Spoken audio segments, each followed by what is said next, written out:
वज़ीर तालीम राना सिकंदर हयात रात के एक बार फिर मुल्तान पहुंच गए, जहां उन्होंने सैलाबी सूरत-ए-हाल और इंतजामी सहूलियात का जायजा लिया।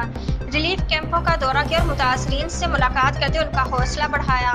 वज़ीर तालीम ने ज़िला इंतजाम से रिलीफ ऑपरेशंस की रफ्तार, वसाइल की फरहमी और बहाली के इक़दामात पर तफसीली ब्रीफिंग ली और इंतजाम के मुतासरीन की आबादकारी के अमल में कोई कमी न छोड़ने और बरवक्त और मौसर इक़दामात के ज़रिए मुतासरीन को ज़्यादा से ज़्यादा सहूलत फराहम करने की हिदायत की। राना सिकंदर हयात ने कहा कि रेस्क्यू टीमें और ज़िला इंतजामिया हर लम्हा सैलाब मुतासरीन की खिदमत में मसरूफ़ हैं। रिलीफ कैंपों में तालीम और सेहत से लेकर रोज़मर्रा सहूलियात तक हर पहलू पर मरबूत हिकमत अमली के साथ इक़दामात जारी हैं।